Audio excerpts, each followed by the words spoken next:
बस बस बस, चलिए मंगलाचरण करते हैं मिलकर के।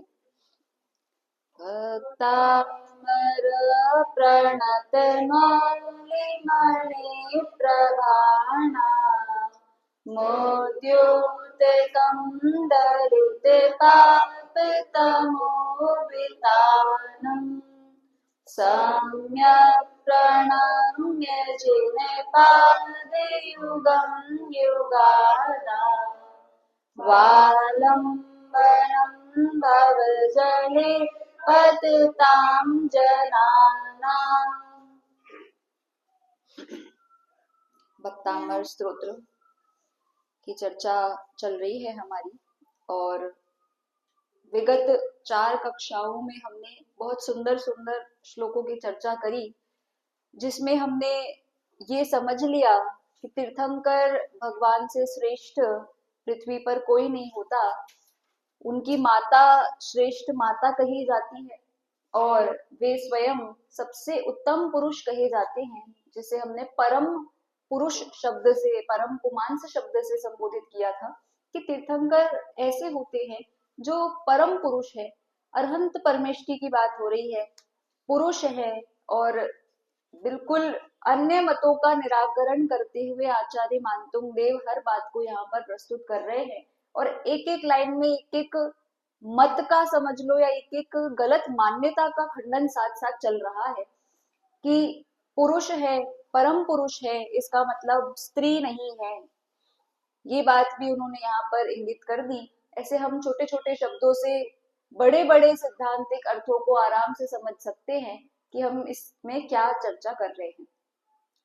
अब आप देखो, इसमें आचार्य मानतुंग देव ने जो विषय प्रारंभ कर दिया है वो कुछ ऐसा विषय है जो आपको तीर्थंकरों के विभिन्न विभिन्न जो अरहंतों के, भगवानों के जो नाम होते हैं उनकी तरफ ले जाएगा। जब हम किसी भी व्यक्ति विशेष की बहुत आराधना करते हैं, हम उस व्यक्ति को बहुत पसंद करते हैं, तो हम उसे अलग अलग नामों से बुलाते हैं, और वे नाम ऐसे होते हैं जो बहुत ही अच्छे गहरे अर्थ को या स्नेह अर्थ को प्रकट करने वाले हैं। जिस व्यक्ति से हम बहुत सहज हैं, जिस व्यक्ति से हम बहुत स्नेह रखते हैं, जिसके प्रति हम बहुत आदर रखते हैं, उसी को हम विभिन्न नामों के माध्यम से संबोधित करना चाहते हैं। जिसको हम स्नेह नहीं रखते या जिसको हम जानते ही नहीं है, हम उसको क्यों विभिन्न नामों से संबोधित करेंगे।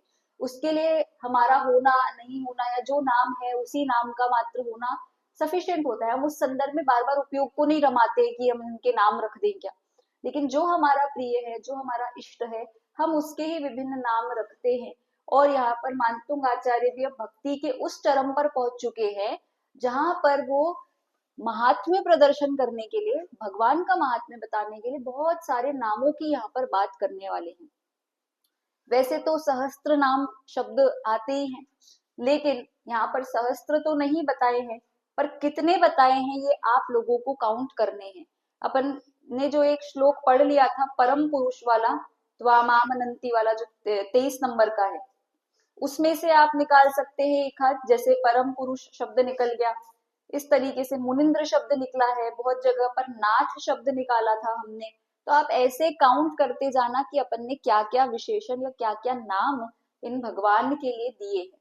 ठीक है, अब जो श्लोक आ रहा है 24 नंबर का, उसमें बहुत सारे नाम आपको लगातार मिलेंगे, बहुत सुंदर विशेषण है उन नामों के, बहुत सुंदर सुंदर गहन अर्थ होते हैं। तो उसकी हमें आज चर्चा करनी है, तो इन श्लोकों की हम यहाँ पर चर्चा प्रारंभ करते हैं। ठीक है, पिछली कक्षाओं में से यदि आप लोगों को कोई प्रश्न है तो आप पूछ सकते हैं। नोट्स भी ग्रुप पर भेज दिए गए थे और आप लोगों ने करी होगी, उस संदर्भ में भी कुछ अपनी मानसिक व्यायाम करा होगा, पढ़ा होगा और उसको समझा होगा। ऐसा मानते हुए पिछला ज्यादा रिवीजन नहीं करते हुए अपन आगे के विषय पे बढ़ रहे हैं। ठीक है, 24 नंबर का श्लोक निकाल लीजिए।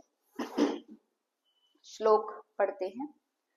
त्वामाव्ययं विभुमचिन्त्यमसंख्यमाद्यम्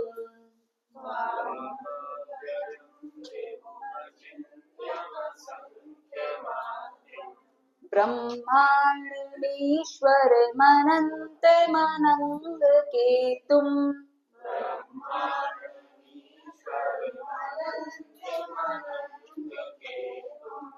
योगीश्वरं विदितयोगमनेकमेकम्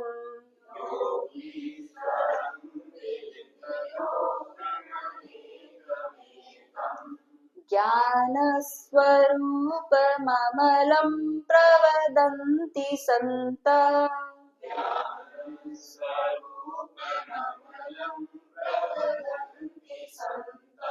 बोलिए आप सभी।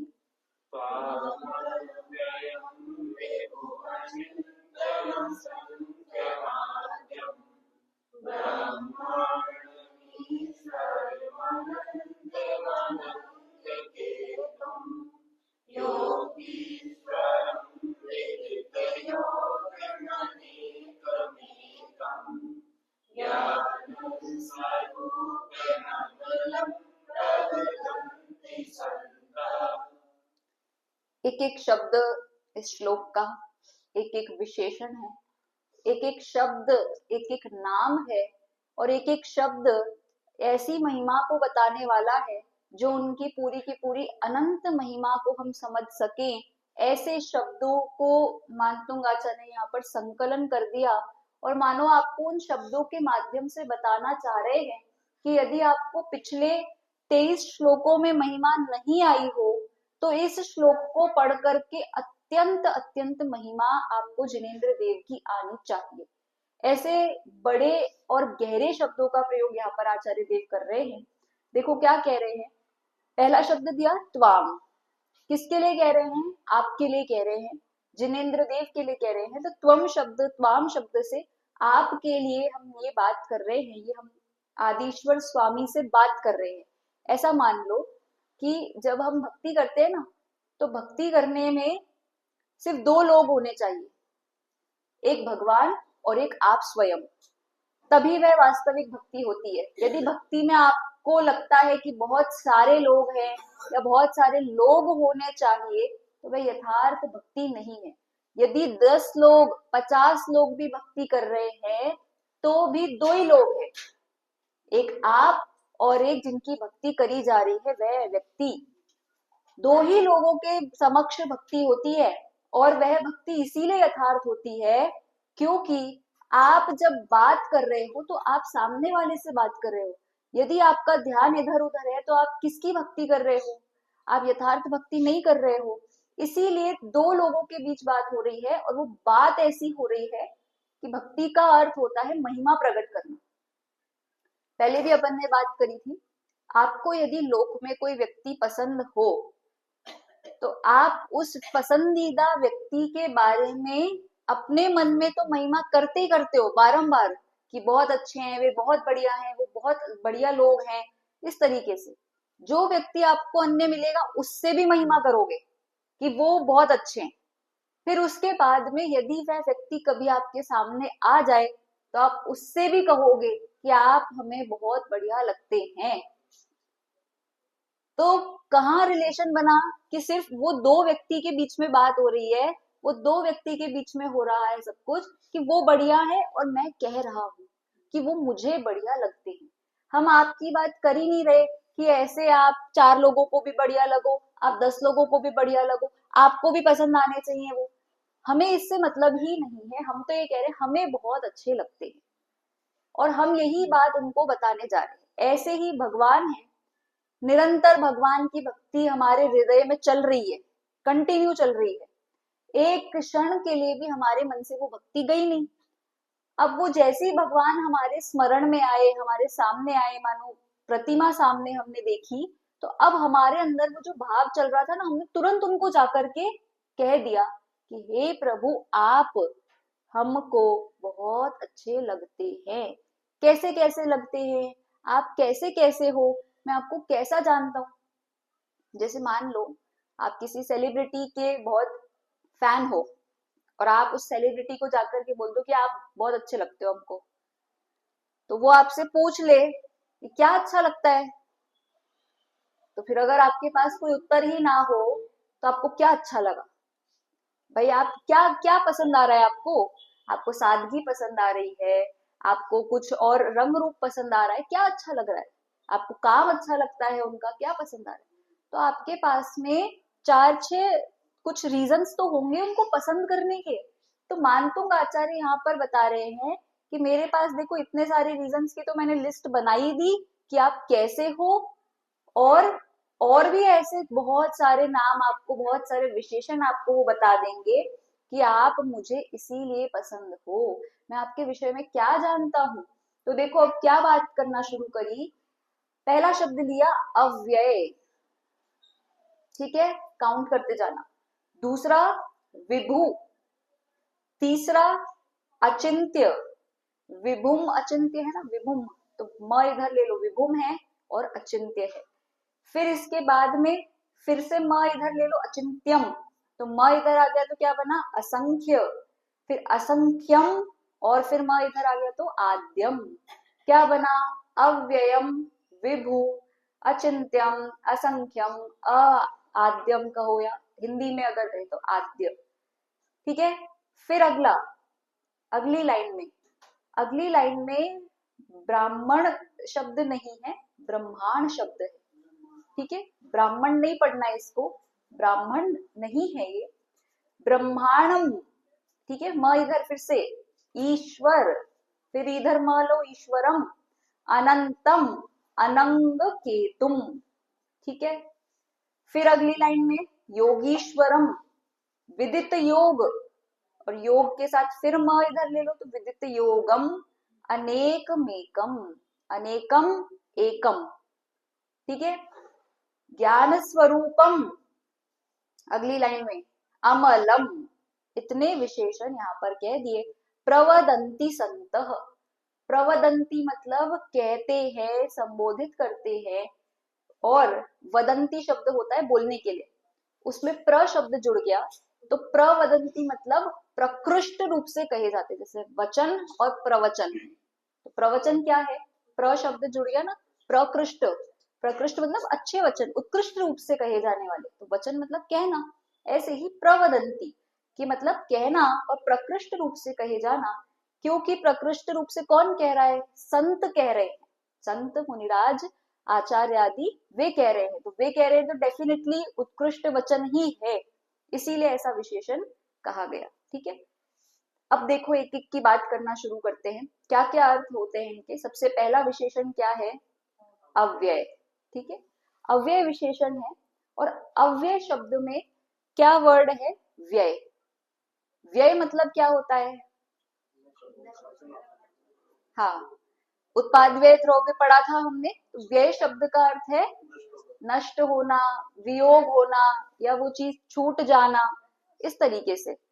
तो व्यय शब्द लगा हुआ है और साथ में है अ, तो मतलब व्यय रहित की बात हो रही है, अव्यय। तो क्या व्यय नहीं हो रहा है, कि किसी भी गुण का जिसका व्यय नहीं हो।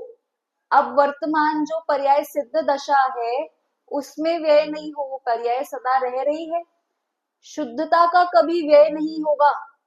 ऐसी अव्यय दशा जिसमें केवल ज्ञान का कभी व्यय नहीं होगा, ज्ञान की परमोत्कृष्ट अवस्था है ना, तो ज्ञान कभी नहीं छूटेगा, ज्ञान की कभी मंदता नहीं होगी, ऐसी सुंदर दशा का नाम है अव्यय।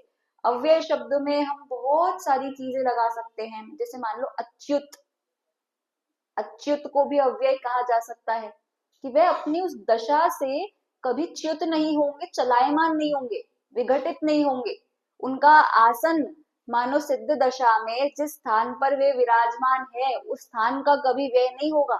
जैसे हम यहाँ बैठे हुए हैं तो हमारी तो दशा अभी 1 घंटे में बदल जाएगी, फिर आप घर पे जहाँ बैठे हो वहां बदलते रहोगे, यहाँ बदलते रहोगे, पूरे समय बदलाव चालू ही तो है। लेकिन सिद्ध परमात्मा का जो स्थान मोक्ष के समय पर जहां वे सिद्ध विराजे, वे वहीं रहते हैं अनंतानंत काल तक, अच्युत हैं वो, उन्हें कोई चलायमान नहीं कर सकता। अचल, बिल्कुल अचल कह सकते हैं, अचल हैं वे, कि उन्हें कोई हिला नहीं सकता, पर्वत के समान अचल, ठीक है। अविनाशी कहो, एक ही बात है, कि विनाश नहीं होगा, जिनका कभी नष्ट नहीं हो सकते। शाश्वत, अविनाशी और शाश्वत कहे जा सकते हैं। बिल्कुल, शाश्वत का अर्थ भी यही होता है जो सदा काल विद्यमान रहे। अक्षय, जिसका कभी क्षय नहीं होता, ये भी वही अर्थ हुआ। और इसको कहे हम नित्य, नित्य भी वही है जो सदा रहे। ध्रुव, कितने सारे शब्द हम आपको दे रहे हैं। देखो सहस्त्र नाम कैसे बनते हैं, पर्यायवाची नाम, और सबके अर्थ वैसे के वैसे ही जो, हाँ इसलिए तो कहा सहस्त्र नाम ऐसे ही बनेंगे। और विशेषण इतने सारे हम दे रहे हैं, जैसे मान लो वही वाली बात है, किसी एक व्यक्ति को डिस्क्राइब करने के लिए हम उसको कितने सारे वर्ड्स दे सकते हैं कि हम उनके इस गुण के लिए समर्पित है, जो गुण हमारे अंदर नहीं है पर आपके अंदर है, अभी हमारे अंदर पर्याय रूप में प्रकट नहीं है। विद्यमान तो अनंत गुण आप में भी मुझ में भी, तो ऐसी अपेक्षा से हम उन गुणों की चर्चा कर रहे हैं ताकि हम इन गुणों को पर्याय रूप में हमारे अंदर भी प्रकट कर सके। और शब्द लो तो क्या कहें, और अपरिवर्ती भी कह सकते हैं, परिवर्तन नहीं होता जिसमें चेंजेस नहीं होते, ऐसा अपरिवर्ती। मतलब मोक्ष की दशा का बखान यहाँ पर कर दिया कि मोक्ष की दशा अव्यय है, आपकी दशा अव्यय है। आपको कभी कोई अपने स्थान से च्युत नहीं कर सकता, कोई हटा नहीं सकता, कोई मिटा नहीं सकता। अब आप देखो कितनी बड़ी बात कह रहे हैं, मतलब हमारे भगवान की पहचान, हम जिनको इष्ट मान रहे हैं उनकी पहचान कैसी है। किसी अन्य मत, किसी अन्य देवी देवता की यदि आप बात करो तो बताओ उनको कौन कौन हटा सकता है। उनको तो असुर आदि आकर के ही परेशान कर देते हैं, तो अपने स्थान से उन्हें च्युत होना पड़ता है। जगत में कोई प्रॉब्लम आ जाए, कोई समस्या आ जाए, उन्हें भागना पड़ेगा समाधान करने के लिए, ऐसा वो मानते हैं। तपस्या करे तो उसके वश में भी आ जाते हैं, कोई वरदान मांग ले तो उसके वश में हो जाते हैं। तो स्थान च्युत होना मतलब बहुत बड़ी बात है कि हमारे भगवान को कभी स्थान से ही नहीं बदलना पड़ता, उस अवस्था से नहीं बदलना पड़ता। इससे ये भी सिद्ध होता है कि हमारे भगवान अवतार नहीं लेते, वो स्थान, वो जो उनकी अवस्था, वो वैसी की वैसी रहने वाली अवस्था है। मतलब कभी जो ऐसा बोलते हैं ना कि पृथ्वी पर कुछ कुछ समयों में भगवान को अवतार लेने की आवश्यकता होती है ताकि वे पाप का नाश कर सके, ऐसी कुछ बात आती है ना, सुना होगा आपने। हाँ, तो तो ये मान्यता का भी यहाँ पर अव्यय शब्द से हम खंडन समझ सकते हैं कि हमारे भगवान एक बार मोक्ष जाने के बाद में पुनः इस पृथ्वी पर, इस मध्य लोक में जन्म नहीं लेना पड़ता। ऐसे बहुत सारे मत वाले हैं, आपको पता है, वो ऐसा मानते हैं कि कुछ तो 20 कल्प काल बाद पुनः सिद्ध या जो मोक्ष में चले गए वो वापस आएंगे और फिर से उनको करना पड़ेगा पुरुषार्थ और फिर वापस मोक्ष जाना पड़ेगा। मतलब वो मोक्ष दशा को भी अस्थिर मान रहे हैं, वो व्यय सहित मान रहे हैं। है एक ऐसे मतावलंबी हैं जिनका ऐसा मानना है। बहुत सारे मत हैं अपने भारतीय दर्शन में, बहुत सारे मत हैं, अलग अलग मान्यता के साथ अलग अलग मत चलते हैं। तो इसीलिए आपको ऐसे विशेषण से हम बता रहे हैं कि हम हमारे भगवान की पहचान कैसे करें। यदि आप भी व्ययवान हो और वो भी व्ययवान हो जाएंगे तो उनमें और हमें अंतर क्या बचा, फिर वो कहाँ भगवान रहे, हमारे लिए इष्ट क्या रहा। तो इसीलिए अव्यय विशेषण दे दिया कि उनके जो शुद्धता रूपी गुण प्रकट हो चुके हैं, केवल ज्ञान आदि गुण प्रकट हो चुके हैं, सिद्ध दशा प्रकट हो चुकी है, वह अव्यय है, कभी भी उसका नाश नहीं होगा। ठीक है, विशेषण आपने सब नोट कर लिए होंगे। अच्युत, अविनाशी, शाश्वत, अक्षय, नित्य और अपरिवर्ती और अचल और ध्रुव। ठीक है, कितने कितने होते जा रहे हैं आप लोग काउंट करके मुझे बताएंगे लास्ट में।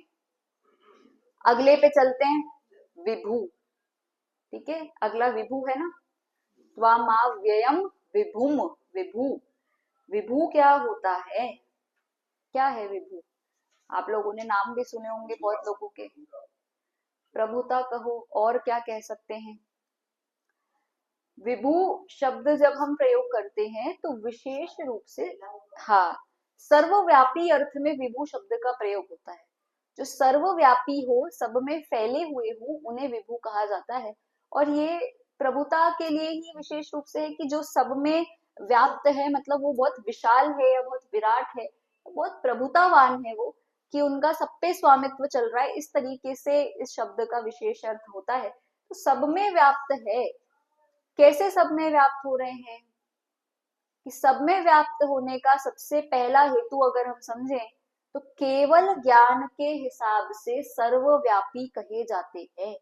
ऐसी विश्व की कौन सी वस्तु है जो केवल ज्ञान का विषय ना हो?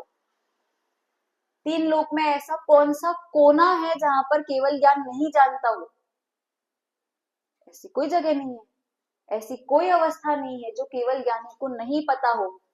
करोड़ों करोड़ों वर्ष बाद की अवस्था, करोड़ों वर्ष पहले की अवस्था, असंख्यात वर्ष बाद पहले क्या होना है, क्या हो रहा था, जिसको सब ज्ञान में एक एक बात क्लियर दिखाई देती हो, ऐसे केवल ज्ञानी का ज्ञान तीन काल में, तीन लोक में व्याप्त है।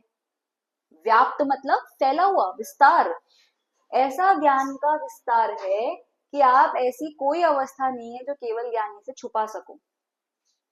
आपके मन में इस समय कौन सा पाप चल रहा है, आपके मन में इस समय कौन सा भाव चल रहा है, आपके मन में इस समय कौन सी कुटिलता का भाव चल रहा है या सरलता का भाव चल रहा है, आप अपने परिणामों को भले ही ना पहचान सको, पर केवल ज्ञानी आपके परिणामों को पहचानते हैं, जानते हैं यथार्थ रूप से, इसके फल को जानते हैं यथार्थ रूप से। इसीलिए कहा जाता है कि आपके इसमें ये जो आपकी क्रियाकलाप है वे किसी ना किसी ज्ञान का विषय अवश्य बने रहते हैं। और वो किसी ना किसी ज्ञान मतलब केवल ज्ञान की अपेक्षा बात कही कि उनके ज्ञान का विषय सदा है। इसीलिए जो लोक में बात बोली जाती है ना कि भगवान सब जगह है, वो इसीलिए कही जाती है। केवल ज्ञान की अपेक्षा सब जगह है मतलब ज्ञान की अपेक्षा वे सब चीजों को जान रहे हैं। वो वाली अपेक्षा नहीं लगानी है यहाँ पर कि कण कण में ईश्वर है। कण कण में ईश्वर है नहीं, कण कण को जानते हैं ईश्वर, ये आप समझ सकते हो। कण कण में ईश्वर अगर हम समझेंगे तो फिर हमारे ईश्वर ऐसे स्कैटर्ड या फैले हुए थोड़ी होते हैं। भगवान तो सिद्ध शिला में राज रहे हैं, कण कण में वो यहाँ मध्य लोक में आ गए हो ऐसा नहीं है। कण कण में वो स्वतंत्रता की अपेक्षा है, हर द्रव्य अपने आप में अपना स्वतंत्र ईश्वर है, पर जानने की अपेक्षा जिस ईश्वर की हम बात कर रहे हैं वो केवल ज्ञानी सिद्ध परमात्मा, वे कैसे व्याप्त हो रहे हैं तीन लोक में, वो सिर्फ ज्ञान की अपेक्षा ही व्याप्त हो रहे हैं। ये बात हमें समझनी होगी। मतलब बहुत लोग ऐसा मानने लगते हैं कि भगवान सब जगह है, तो वो भगवान सब जगह है के नाम पर वो सब स्थानों को पूजना या मानना शुरू कर देते हैं, वो मान्यता गलत है। वैसी मान्यता हमारे मत में नहीं मानी जाती कि आप हर कण में भगवान मानने लगो। हम ये मान रहे हैं, हम ये बता रहे हैं कि हर कण कण हमारे भगवान के ज्ञान का विषय है, और वो ज्ञान के विषय की अपेक्षा सब जगह है। ऐसी कौन सी जगह होगी आप ये मान लो कि केवल ज्ञानी नहीं जानते हो? कोई सी जगह नहीं है। समुद्र के नीचे, पहाड़ों के पीछे कितनी ऐसी अवस्थाएं हैं जो हमें ऐसा लगता होगा कि इसका उत्तर क्या है, ये क्या बात होगी, क्या हमें समझ में नहीं आता। जो विषय आपको मुश्किल लगता हो उससे संबंधित समझ लो कि केमिस्ट्री कैसी हुई, फिजिक्स कैसी हुई, ये सारे उत्तर हमें बहुत सारी चीजों को जानने की इच्छा रहती है। ये देश कैसा दिखता होगा, यहाँ के लोग कैसे रहते होंगे, ये जानवर कैसे होते होंगे, आप सब अपनी शंकाओं को देखो और फिर एक उत्तर आपको मिलेगा कि केवल ज्ञानी के ज्ञान में सब बातें बिल्कुल इस समय झलक रही हैं। प्रति समय ऐसी सुंदर अवस्था केवल ज्ञान की होती है। इसीलिए विभू, विभू शब्द से संबोधित कर दिया कि ज्ञान की अपेक्षा सर्वव्यापी होते हैं। दूसरा एक इसमें और ट्विस्ट ये है कि केवल ज्ञान की अपेक्षा को यदि हम साइड में रखें तो एक और अपेक्षा होती है सर्वव्यापी की, और वो अपेक्षा होती है समुद्घात की अपेक्षा। अभी समुद्घात क्या है? देखो, समुद्घात तो बहुत बड़ा टॉपिक है, पर मैं आप लोगों को थोड़ा शॉर्ट में बता दूं। समुद्घात एक ऐसी चीज होती है जब कोई मोक्ष जाने वाला जीव है, उन जीव के आयु कर्म शेष रह जाता है।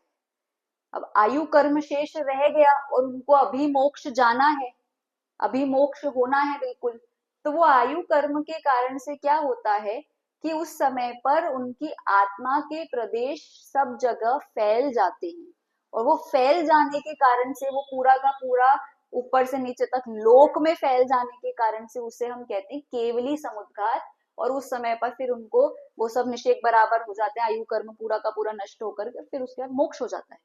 तो इस अपेक्षा से भी समुद्घात की अपेक्षा केवल केवल ज्ञानी को या हम भगवान को जो है सर्वव्यापी कहते हैं, पर ये सबके साथ नहीं होता, सिर्फ उनके साथ होता है जिनका आयु कर्म शेष रह गया है और उनको उसी समय पे मोक्ष जाना है। ठीक है, तो इस तरीके से दो अपेक्षाएं हैं, एक समुद्घात की अपेक्षा को और एक केवल ज्ञान की अपेक्षा यहाँ पर भगवान को कहा गया है। तीसरा हम ये ले सकते हैं विभू में कि जब तीर्थंकर परमात्मा की दिव्य ध्वनि होती है, तो दिव्य ध्वनि के समय पर भी, दिव्य ध्वनि आपको पता है अलग अलग स्थानों पर विहार करते हुए चलती है, मतलब बहुत सारे प्लेसेस पर होती है, तो बहुत सारी जगहों को कवर करती है।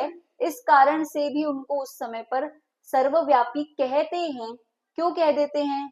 क्योंकि ऊपर के जीव भी सब आ रहे हैं, ऊर्ध्वलोक के, स्वर्ग के भी सब आ गए, मध्य लोक के सब आ गए, मतलब तिर्यंच आदि भी आई गए, मनुष्य आदि भी आए गए, सिर्फ नरक को छोड़ करके मान लो। तो इस अपेक्षा से भी उनको सर्वव्यापी कहते हैं कि अधिकांश जीवों के कल्याण में उस समय निमित्त बन जाते हैं, और उनकी वाणी सर्वत्र फिरती है, सर्वत्र फैलती है, अलग अलग स्थानों पर जाते हैं, अलग अलग स्थानों पर खिर जाती है, तो बहुत ज्यादा मेजर एरिया कवर हो जाता है। इस अपेक्षा से भी उनको सर्वव्यापी कहते हैं। पर परमानेंट अपेक्षा वही है ज्ञान वाली, क्योंकि केवल ज्ञान की अपेक्षा वे सबको जानते हैं, तो इस कारण से उन्हें विभू शब्द से हमने संबोधित किया है। विभू शब्द का एक और अगर हम अर्थ देखें तो वैभववान या विभूतिवान भी होता है। विभू शब्द से वैभव या विभूति ये अर्थ भी निकलता है। तो विभूतियां कौन सी है कि वो समोशरण आदि विभूतियां ही विभूति कही जाती है, जो तीर्थंकर प्रकृति या तीर्थंकर नाम कर्म के साथ उदय आती है, तो वह भी एक तरीके से विभू उस समय पर कहे जाने वाले विशेषण में विभूति युक्त या वैभववान। और यदि सिद्ध दशा में कहो तो ज्ञान रूपी विभूतियों से युक्त, गुण रूपी विभूतियों से युक्त, अनंत ज्ञान अनंत सुख अनंत वीर रूपी वैभव से युक्त हम कहते हैं। इस अपेक्षा से भी सदा वे वैभववान हैं। ठीक है, दो विशेषण समझ में आ गए। कौन कौन से हो गए? अव्यय और दो याद हो गए आप लोगों को, अव्यय और विभू। तीसरा कौन सा है? तीसरा है अचिंत्य। अचिंत्य, चिंत्य प्लस अ शब्द लगा हुआ है साथ में, तो क्या अर्थ निकलेगा? चिंत्य शब्द का अर्थ क्या होता है? अचिंत्य शब्द में चिंत्य शब्द का अर्थ है चिंतन। चिंतन अर्थात हमारे संकल्प विकल्प विचार आदि चिंतन, जो चिंतन से पार हो ऐसे अचिंत्य कहे जाते हैं। चिंतन से पार हो मतलब जो हमारे सामान्य चिंतन में भी नहीं आए, जिनके गुण गौरव हमारे विकल्पों से भी पार है, ऐसे अचिंत्य होते हैं। हम आपके गुणों को हमारे मन से, हमारी बुद्धि से कल्पना भी नहीं कर सकते। आपको जब हम केवल ज्ञान का वर्णन करते हैं तो आप उसकी कल्पना कैसे करोगे? मैं आपको ये बताऊं कि तीर्थंकर भगवान आज तक जितनी भी पिक्चरें बनी हैं और जितनी बनने वाली उन सबको एक साथ जानते होंगे।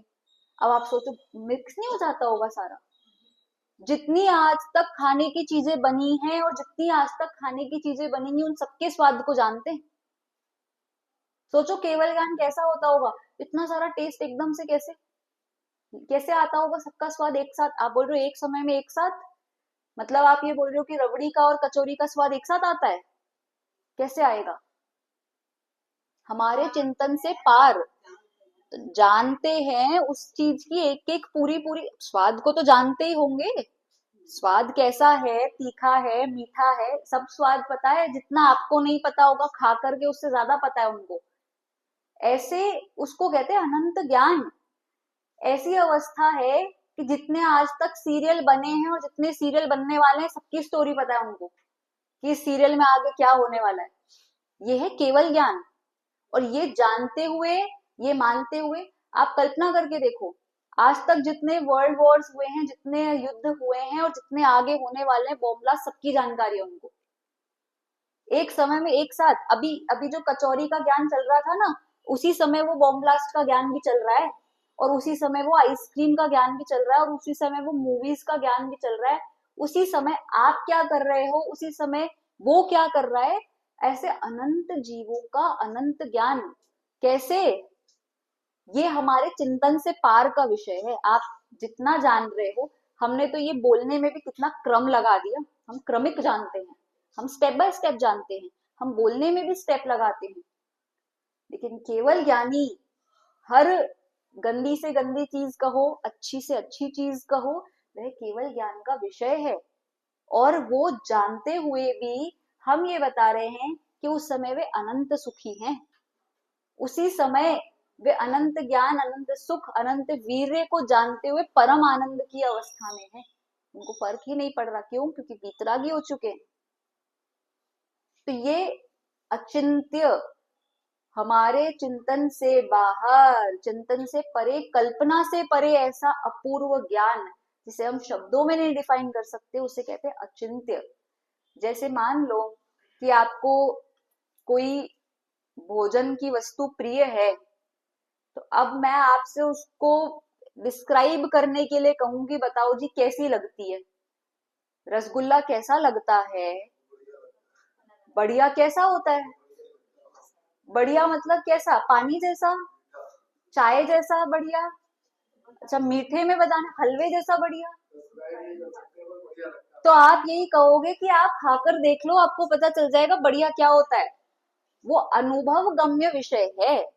क्योंकि मैं जिस भी चीज की उपमा देने की कोशिश करूं, वो उपमा उससे भिन्न ही होगी, क्योंकि रसगुल्ला रसगुल्ले जैसे ही लगता है, उसका टेस्ट हलवे जैसा नहीं है। हलवा भी मीठा है, रसगुल्ला भी मीठा है, गुलाब जामुन भी मीठा ही होता है, लेकिन टेस्ट सबके अलग है। और वो टेस्ट अगर आपको जानना है तो आपको वो चखना पड़ेगा। जैसे वो आता है ना उदाहरण, कि अंधों को समझाने का प्रयास किया गया हाथी कैसा होता है, तो हाथी के साथ में खड़ा कर दिया गया और बोले देखो ऐसा होता है। अब देख तो सकते नहीं है, तो हाथ लगा लगा करके बता रहे हैं। एक ने हाथी की पूंछ पकड़ ली, तो बोले हाथी के रस्सी जैसा ही है। फिर बोले नहीं रस्सी जैसा नहीं है। दूसरे वाले ने पैर पकड़ के बोला नहीं यार, खंबे जैसा है। फिर तीसरे वाले ने बोला तुम दोनों गलत बोल रहे हो, दीवार जैसा है। क्यों? वो हाथी के पेट को हाथ लगा रहा है। फिर उसके बाद में एक ने दांत पकड़ रखा था, तो बोला यार कुछ नुकीला नुकीला जैसा है। अब वो व्यक्ति ढंग से उन चीजों की परिभाषा ही नहीं जानते, तो उन्हें तो बस ये लगता है कि जो हर लंबी चीज होती होगी वो दीवार होती होगी। मतलब उन्हें ना दीवार का ढंग से ज्ञान है, ना उन्हें हाथी का ज्ञान है, ना उन्हें ढंग से रस्सी का ज्ञान है, ना उन्हें पूंछ का ज्ञान है। ऐसे ही किसी भी चीज को यथार्थ जानने के लिए उसे अनुभवना पड़ता है, देखना पड़ता है। और वो कब होगा? कि जब आप केवल ज्ञान कर लेंगे तब होगा। केवल ज्ञान को जानने के लिए केवल ज्ञान ही लेना पड़ेगा। तो हमारे लिए तो वो वस्तु अचिंत्य है, हमारे चिंतन से परे है भाई। हम नहीं बता सकते कैसी वस्तु है, हम नहीं जान सकते वो कैसी वस्तु है। तो इसीलिए अचिंत्य शब्द दे दिया कि हमारे लिए, हमारे मन से, हमारी बुद्धि से आप कल्पनातीत हो। अभी समोशरण वाली कक्षा की बात चलती है, तो कैसा लगता है? ऐसे खंबे होते होंगे, इतने लंबे, इतने ऊंचे, इतने छोटे, इतने बड़े। कैसी वापिका होती होगी, कैसा पानी होता होगा, कहाँ से सप्लाई चालू है, कहीं बह करके नहीं चला जाता क्या? पानी उचट के बाहर नहीं चला जाता क्या? एक साथ कितने लोग कूद सकते होंगे उसमें? कैसे कैसे कैसे कैसे सवाल आते हैं। ऐसी अवस्था हो जाती है, वो है अचिंत्य, हमारी कल्पना से परे। अब क्या करना पड़ेगा? जाकर के ही देखना पड़ेगा कि महावीथी कैसी होती होगी, बड़ी सड़क जैसी होती होगी, कैसा चमकता होगा, कैसी अवस्था होती होगी। सब अचिंत्य अवस्थाएं हैं। तीर्थंकर भगवान सिद्ध परमात्मा की प्रतिमा की चर्चा चल रही थी। 8 प्रातिहार्य युक्त है तो अरिहंत, 8 प्रातिहार्य नहीं है तो सिद्ध। अब कैसे बनाए हम वो प्रतिमा? ऐसा लगता है अचिंत्य अवस्था। सिद्ध भगवान की प्रतिमा कैसी दिखती होगी, सिद्ध परमात्मा कैसे दिखते होंगे, सिद्ध शिला में क्या दिखता होगा, क्योंकि आकार तो कुछ है नहीं, तो हवा हवा है क्या, खाली खाली लगता होगा। ऐसी अचिंत्य अवस्थाएं हैं जो आपको जाकर के ही समझ में आएगी। पर अहो महिमा आती है, अहो भाव, अहो महिमा साथ साथ वर्त रहा है कि अहो ये अवस्था कैसी होती होगी। अहो हम इतने बार समव शरण गए लेकिन हमें अभी तक याद नहीं है कि समव शरण कैसा होता होगा। तो ये महिमावाचक है। अचिंत्य शब्द यहाँ पर महिमा के लिए प्रयोग किया है कि मेरे बुद्धि चिंतन से तो आप कल्पना से बाहर हैं, कल्पनातीत हैं, लेकिन मैं इतना जानता हूं कुछ भी हो वैभवशाली है, महिमावार है और अतुल्य है। ऐसा शब्द जो कहा, चिंतन शून्य, चिंतन शून्य मतलब एक लेवल पर जाकर के आपकी बुद्धि काम करना बंद कर दे, वो होता है चिंतन शून्य। इतना अच्छा आपको लगने लगता है वह सोच करके, विचार करके कि ऐसी अतुलनीयता, ऐसा बल होता होगा, ऐसी अवस्था होती होगी। तो ये चिंतन शून्यता के लिए कहो या उनके केवल ज्ञान के लिए कहो, ये जो हमें बात आती है, ये अचिंत्य शब्द इसके लिए कहा, कल्पना से बात।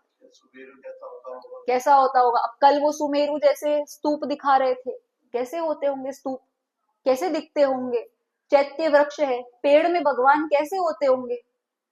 कल्प वृक्ष है, कैसे मकान मिलते होंगे, अब कहाँ बन जाते होंगे? सब हमें लगता है चिंतन ऐसा चलता है हमारा, पर हमारे चिंतन की कुछ ना कुछ एक लिमिटेशन है, इसलिए हम कहते हैं चिंतन शून्य हो गए। अब हम तो, अब हमारी कल्पना से बाहर हो गया हमारा, क्योंकि मतिश्रुत ज्ञान बहुत लिमिटेड है। और जब तक हमारे पास में कोई दिव्य या प्रत्यक्ष ज्ञान नहीं होगा, अवधि ज्ञान मतलब पर्य ज्ञान और साक्षात केवल ज्ञान हो तो बात ही क्या। तो इसीलिए हमारे लिए सब अचिंत्य है। इसीलिए इसीलिए कहा कि हम भगवान की उस बात के लिए भी कह रहे हैं कि अचिंत्य है। अब देखो आगे अगला विशेषण क्या है? कौन कौन से तीन हो गए? फिर से पहला, दूसरा, तीसरा, पहला, फिर से, अब चौथा कौन सा? कौन सा? कौन सा? पहला कौन सा था? दूसरा, तीसरा, चौथा असंख्य। असंख्य शब्द में फिर अ आ गया और साथ में दिया गया है संख्य। संख्य मतलब होता है संख्यावान, जिसमें कुछ डिजिट्स हो, संख्याएं हो, उसे हम कहते हैं संख्य। लेकिन अ शब्द जुड़ गया, इसका मतलब डिजिट से बाहर, संख्याओं से बाहर। किस अपेक्षा से? कितने सिद्ध भगवान हो गए अभी तक? कितने हो गए सिद्ध भगवान? अनंत हो गए, संख्या से भी बाहर, असंख्यात से भी बाहर। ऐसी अवस्था जिसकी कोई लिमिट नहीं है और ना हम इसको काउंट कर सकते हैं, उस अवस्था को कहते हैं अनंत रूपी अवस्था, की संख्याओं में नहीं गिन सकते हम। इतने तो सिद्ध भगवान हो गए। दूसरी अपेक्षा लगाओ, गुण कितने हैं? वो भी संख्याओं से बाहर है। सिद्ध भगवान के गुण गुणातीत, गुण अनंतानंत, ये शब्द हम प्रयोग करते हैं ना, तो अतीत बहुत हो चुके हैं, जिसकी कोई लिमिट नहीं है, जिसमें हम काउंटिंग नहीं डाल सकते। ऐसी अवस्था है असंख्य। इसीलिए संख्यातीत, संख्यातीत होने से आपको हम असंख्य शब्द से संबोधित करते हैं। आप ज्ञान की अपेक्षा असंख्य हो, क्योंकि आपका ज्ञान जब हमने बता दिया 3 काल में 3 लोक में व्याप्त है, तो कितनी चीजों को जान रहा होगा? काउंट करके बता दो कि नहीं कर सकते काउंट। जितने द्रव्य हैं, जितने गुण हैं, उनकी समस्त पर्यायों को जान रहे हैं, मतलब अनंत चीजों को जान रहे हैं, अनंत का ज्ञान है, अनंत ज्ञानी है। तो इसीलिए कहा कि अनंत आपका ज्ञान है और अनंत आपके गुण हैं और अनंत आपका काल हो गया है। भाई कब तक रहेंगे? असंख्य शब्द का यहाँ पर अर्थ आपको असंख्यात नहीं लगाना है, यहाँ पर असंख्य शब्द का अर्थ लगाना है जो संख्याओं से पार हो। हाँ, तो संख्याओं से पार मतलब अनंत, ऐसा। संख्याओं से पार मतलब अनंत हो गया, जिसकी संख्या ही नहीं हम बता सकते, काउंटलेस, लिमिटलेस, जिसको हम इन्फिनिटी शब्द से संबोधित करते हैं, वो काउंटलेस, लिमिटलेस, इन्फिनिटी अवस्था यहाँ पर असंख्य शब्द से वे प्रयोग करके बता रहे हैं कि संख्य से आप बाहर है, आपकी किसी भी चीज की संख्या गणना नहीं करी जा सकती है कि इतना समय रह गया है अब इनके पास, या इतना काल रह गया है, या इतनी अवस्था रह गई है, ऐसी कोई बात नहीं है। आप समस्त संख्याओं से पार है, संख्यातीत। संख्यातीत शब्द अगर आप लगाओगे तो इजी रहेगा, ठीक है। तो संख्यातीत समझ गए, असंख्य शब्द इसके लिए प्रयोग किया। फिर अगला चलो, अगला क्या है? आद्यम। आद्यम शब्द जो है आपको ये बताने वाला शब्द है, फिर से एक जो आया, एक अपन ने देखा था प्रथमम जिनेन्द्रम, और दूसरा ये शब्द आया है आद्यम, जिसमें हम ये समझ सकते हैं कि तीर्थंकर ऋषभ देव की स्तुति यहाँ पर मानतुंग आचार्य ने करी है। आद्यम शब्द से पहले तीर्थंकर ऋषभ देव जो युग की आदि में हुए हैं, जिन्होंने युग की आदि में सामान्य जनमानुष को रहना, पढ़ना, लिखना, कर्म भूमि आदि का जो ज्ञान है वो सिखाया था, इसीलिए युग की आदि कही गई, ठीक है। तो ये आद्यम शब्द इसके लिए है, प्रथम जिनेन्द्र के रूप में हमने देखा था जब, तो इसीलिए। दूसरा अगर हम इसमें देखें, एक आद्य शब्द का अलग अर्थ जो पढ़ने में आया है वो ये है, क्योंकि अरिहंत परमात्मा की मुख्य रूप से बात चल रही थी, दिव्य ध्वनि आदि का वर्णन भी आगे आएगा, तो मुख्य रूप से यदि हम अरिहंत परमिष्टि की बात कर रहे हैं, तो उस समय पर जब हम नमोकार मंत्र पढ़ते हैं तो आद्य में जो आते हैं ऐसे अरहंत, नमो अरहंताणम पढ़ते हैं ना, तो आदि में आ रहे हैं, सबसे पहले आते हैं, तो ऐसे अरहंत अवस्था आपकी जो है उसकी अपेक्षा से भी आप आदि में आते हैं, तो मतलब नमस्कार आदि की अपेक्षा, पंच परमेष्टि के नामों की अपेक्षा भी आप आद्य है, आप प्रथम हैं, इसीलिए मैं आपको नमस्कार करता हूँ। बाकी सामान्य रूप से आप वही वही प्रथम प्रथमम जिनेन्द्रम वाला तो है ही है, कि यहाँ पर हमें ये ट्रेसेस मिल जाते हैं कि यहाँ पर तीर्थंकर ऋषभ देव की बात चल रही है। अब देखो, क्योंकि ऋषभ देव की ही बात चल रही है, तो अगला विशेषण जो है वो भी इनसे संबंधित ही है। क्या विशेषण है? ब्रह्मांडम।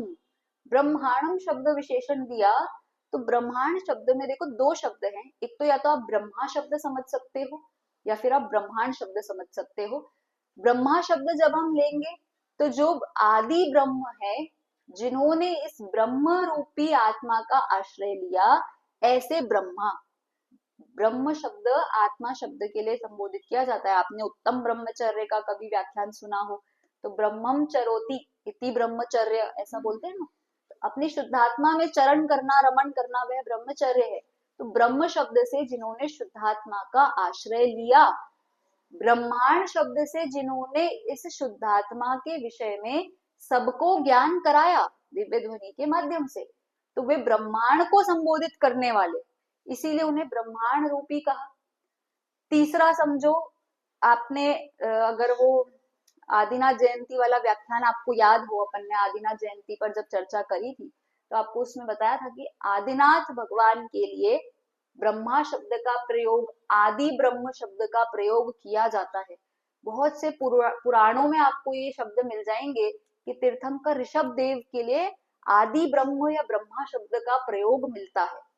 तो वे ब्रह्मा शब्द, क्योंकि उन्होंने उस समय पर कर्म भूमि की आदि में लोगों को जो बात बताई, सिखाया, और 24 तीर्थंकरों में सर्वप्रथम मोक्ष का मार्ग खोला, तो इसीलिए उनको ब्रह्मा शब्द से संबोधित किया जाता है, आदि ब्रह्म कहा जाता है।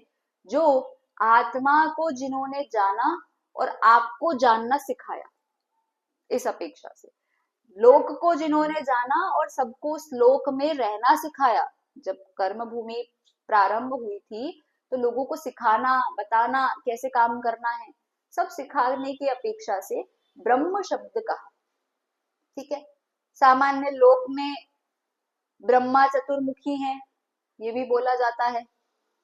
वो जो ब्रह्मा चतुर्मुखी हैं उनकी अपेक्षा से तो हमारे तीर्थंकर ऋषभ देव समो शरण में चतुर्मुखी दिखते हैं, उनका मुख चारों तरफ से दिखाई देता है। इस अपेक्षा से भी आपको लगाना हो तो लगा सकते हैं कि ऐसे परम ब्रह्म है, और वो परम ब्रह्म मतलब आदिनाथ तीर्थंकर ब्रह्मांड स्वरूप है। अब देखो, ब्रह्मांड के साथ में अगला जो विशेषण है वो ईश्वर शब्द लिया है। इन दोनों विशेषणों को आप एक साथ भी कर सकते हो, ब्रह्मांड ईश्वर, जो इस समस्त ब्रह्मांड के ईश्वर है, ऐसा। और यदि अलग करना हो तो ब्रह्म शब्द से आत्मा हम समझ ही चुके हैं, और उस आत्मा को बताने वाले ईश्वर है, ऐसा भी समझ सकते हो। ईश्वर, वर शब्द जो है वो श्रेष्ठता के लिए प्रयोग करा जाता है, और ईश शब्द जो है वो श्लोक में सबसे उत्कृष्ट इष्ट है। इष्ट मतलब आराध्य देव।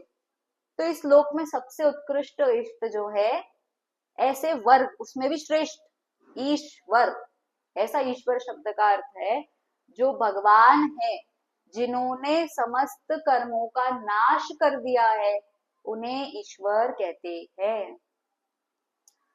शासन नायक कहो, परमेश्वर कहो, इस विश्व के सब सर्वोत्कृष्ट पदार्थ कहो, उन्हें हम ईश्वर कह सकते हैं।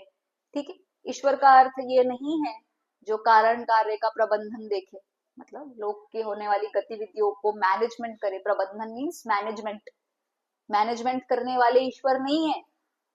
ऐसे ईश्वर हमारे इसमें नहीं माने जाते, जो आकर के थोड़ा सा सामान देख ले, काम देख ले, व्यवस्था देख ले। वे ईश्वर की बात नहीं हो रही है, उत्कृष्ट अपेक्षा की बात हो रही है। जो उत्कृष्ट है वह ईश्वर है। दूसरा, ईश्वर शब्द का अर्थ ईश में ऐश्वर्य भी माना जाता है। जो ऐश्वर्य से संपन्न हो उनको भी ईश्वर कहते हैं। तो ऐश्वर्य क्या है? समोशरण आदि विभूतियां ऐश्वर्य है, और ज्ञान आदि गुण उनके ऐश्वर्य हैं।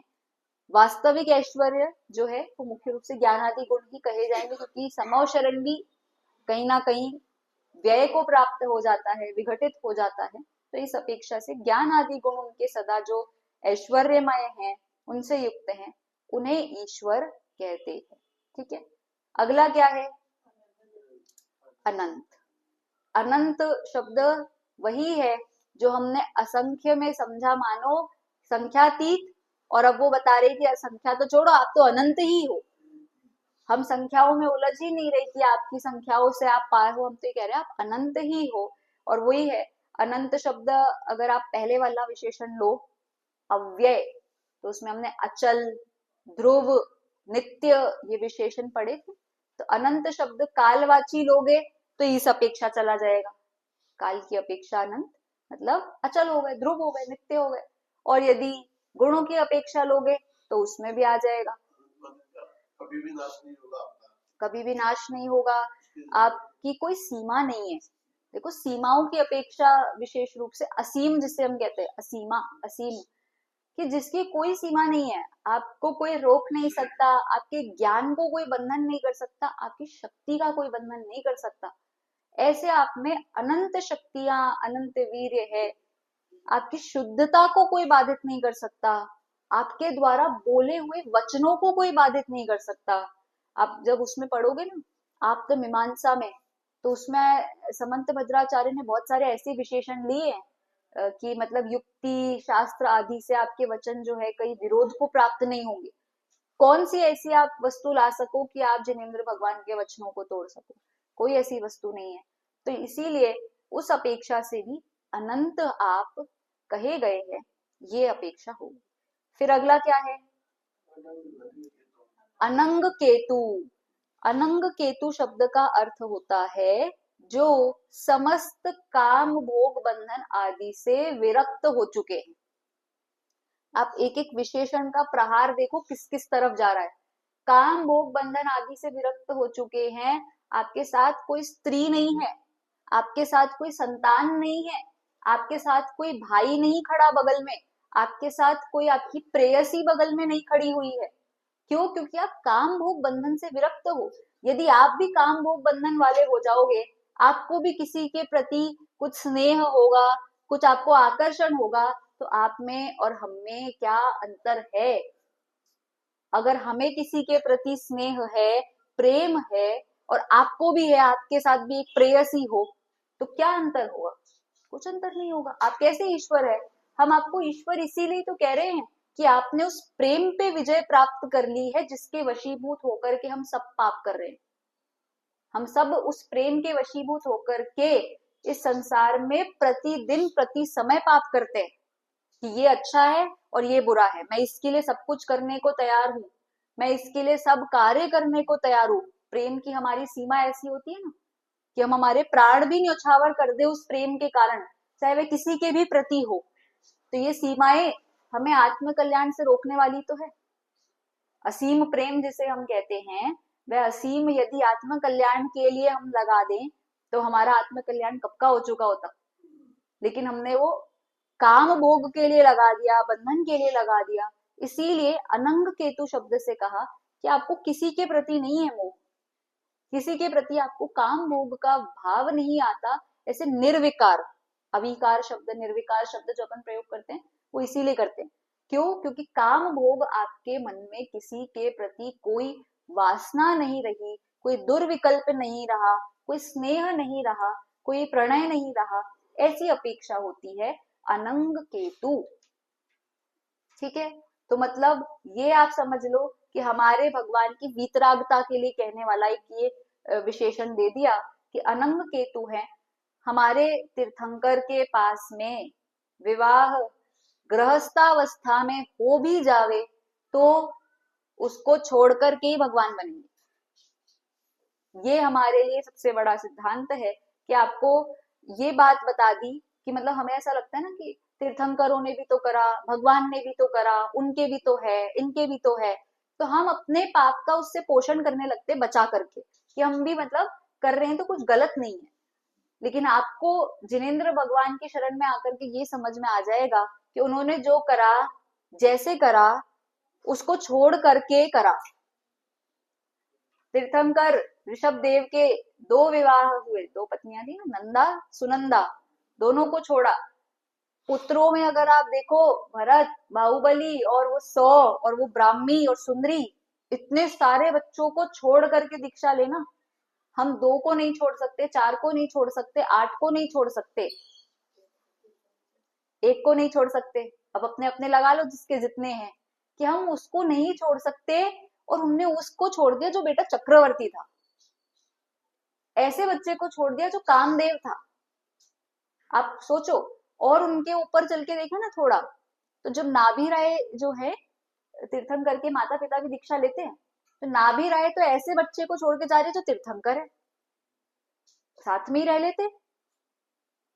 मतलब आप ये सोचो कि वो छोड़ करके जाना, वो छोड़ करके जाने का मतलब क्या है कि वो स्नेह को छोड़ना, उसके प्रति आकर्षण को छोड़ना, उसके प्रति मोह को छोड़ना, इतने बड़े पदवीधारी को वो छोड़ करके जा रहे हैं। और ऐसे छोड़ते हैं, ऐसे कोई उसमें दुख नहीं होता उनको, और हम उस एक के पीछे लगे रहते हैं जो कुछ भी नहीं है।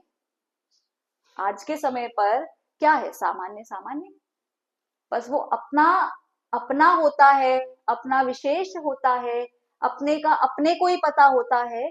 वो मोह हमारा तीव्र होता है, इस कारण से हम वो मोह को भंग नहीं कर पाते।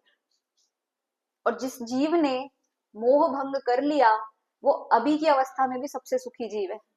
अभी की अवस्था में भी उसको कोई फर्क नहीं पड़ेगा, उसको किसी अपेक्षा से कोई दुखी नहीं कर सकता, उसको कोई किसी अपेक्षा से सता नहीं सकता, कोई परेशान नहीं कर सकता। क्यों? क्योंकि मोह भंग हो गया।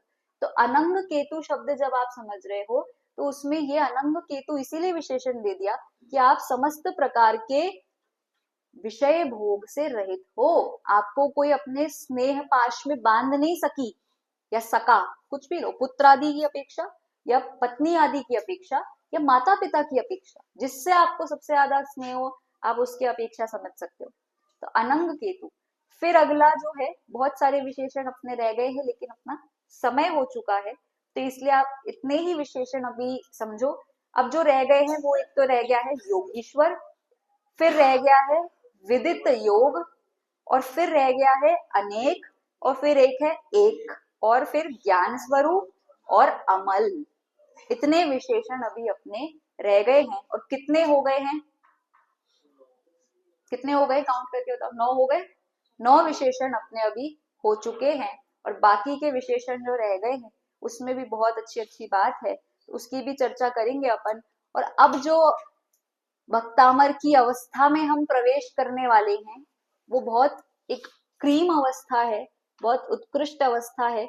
आगे आगे आप देखोगे, अगले ही श्लोक में आपको ऐसे ऐसे विशेषण सुनने के लिए मिलेंगे जो आपको बिल्कुल आश्चर्यचकित कर देंगे कि कैसे विशेषण प्रयोग कर रहे हैं। बुद्ध कह रहे हैं, हरि कह रहे हैं, विष्णु कह रहे हैं, क्यों कह रहे हैं, क्या इनका अर्थ होता है।